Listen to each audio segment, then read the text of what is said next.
Hi friends, എൻ്റെ പുതിയൊരു വീഡിയോയിലേക്ക് എല്ലാവർക്കും സ്വാഗതം. അപ്പോൾ നിങ്ങളീ കാണുന്നത് ഒരു 2.1 ആംപ്ലിഫയർ ആണ്.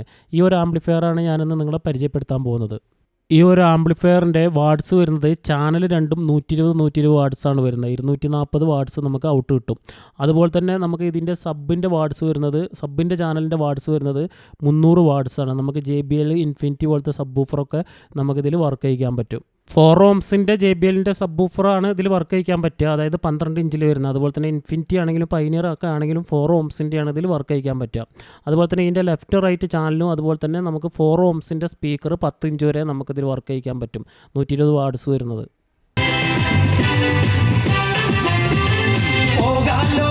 അതുപോലെ തന്നെ ഈ ഒരു ആംപ്ലിഫയറിന് നോയ്സ് ഇല്ല. അതിപ്പോൾ ഞാൻ ആംപ്ലിഫയർ പൗസാക്കിയിട്ട് ഫുൾ മാസ്റ്റർ വോളിയം കൂട്ടി വെച്ചു. അതുപോലെ തന്നെ സബ് ബൂഫറിൻ്റെ വോളിയം ഫുള്ളായിട്ട് വെച്ചു. ഇപ്പോൾ ഒരു നോയ്സ് പോലും ആംപ്ലിഫയറിന് ഇല്ല. അതായത് സബിൻ്റെ സ്പീക്കറിൽ ഒരു നോയ്സും ഇല്ല.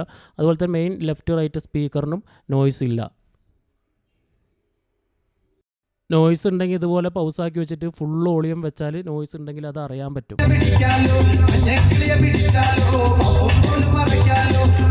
ഇത് ഈ ആംപ്ലിഫയറിൻ്റെ ബാക്ക് പാനലാണ്. മാറ്റ് ബ്ലാക്കിലാണ് ഈ ഒരു പാനൽ ചെയ്തെടുത്തിരിക്കുന്നത്, ബാക്ക് പാനൽ. അതുപോലെ തന്നെ ഇതൊരു ഞാൻ അസംബിൾ ചെയ്ത ഒരു ആംപ്ലിഫയറാണ്. കമ്പനി ആംപ്ലിഫയർ ആയിട്ട് ഇത് കമ്പയർ ചെയ്യാൻ നിൽക്കരുത്.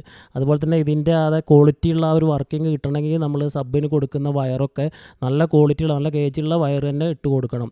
അതുപോലെ തന്നെ സ്പീക്കറിന് കൊടുക്കുന്ന വയറൊക്കെ സ്പീക്കറിൻ്റേതായ വയർ തന്നെ വിഗാർഡിൻ്റെയൊക്കെ വാങ്ങാൻ കിട്ടും. അതൊക്കെ വാങ്ങിയിട്ട് ഇട്ട് കൊടുത്താലേ അത്യാവശ്യം നല്ല വർക്കിംഗ് കിട്ടുള്ളൂ. ഈ ഒരു ആംപ്ലിഫയറിൽ നമുക്ക് ബ്ലൂടൂത്ത് ഉണ്ട്. അതുപോലെ തന്നെ നമുക്ക് പെൻ ഡ്രൈവ് കണക്ട് ചെയ്തിട്ടും നമുക്ക് പാട്ട് കേൾക്കാൻ പറ്റും. പിന്നെ ഇതിൻ്റെ ഫ്രണ്ടിൽ വരുന്നത് ഒരു മാസ്റ്റർ വോളിയം, അതുപോലെ തന്നെ സബ് ബൂഫറിൻ്റെ വോളിയം, പിന്നെ bass, treble, mid, balance adjust ചെയ്യാനുള്ള കൺട്രോളും, അതുപോലെ തന്നെ ഒരു പവർ സ്വിച്ചിൻ്റെ ബട്ടണും, പിന്നെ വരുന്നത് നമുക്ക് ഇൻപുട്ട് സെലക്ട് ചെയ്യാനുള്ളൊരു സ്വിച്ചുമാണ് വരുന്നത്. അതുപോലെ തന്നെ ഏതൊരു ആംപ്ലിഫയർ ആണെങ്കിലും നല്ല സ്പീക്കർ ആയിരിക്കണം. അതിപ്പോൾ കമ്പനി ആംപ്ലിഫയർ ആണെങ്കിലും അസംബ്ലിയുടെ ആംപ്ലിഫയർ ആണെങ്കിലും നല്ല സ്പീക്കർ കൊടുത്തിട്ടില്ലെങ്കിൽ നമുക്ക് അതിൻ്റെ ആ ഒരു സ്റ്റീരിയോ എഫക്റ്റ് വരെ നഷ്ടപ്പെടാനുള്ള സാധ്യത ഉണ്ട്. നല്ല ക്ലിയർ വർക്കിംഗ് കിട്ടില്ല നല്ല സ്പീക്കർ അല്ലെങ്കിൽ ഏതൊരു ആംപ്ലിഫയർ ആണെങ്കിലും.